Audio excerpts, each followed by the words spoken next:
My colour of the moment, I will go with orange. It's a really engaging, warm, happy colour. That's your connotation with orange.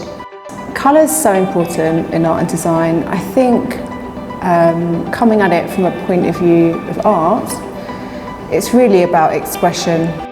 Artwork should speak to you, and it should speak of an emotion. It should make you feel something. So when you walk into a room, everything designed is there to make you feel something, but artwork is really there to pack a punch, even in a subtle way.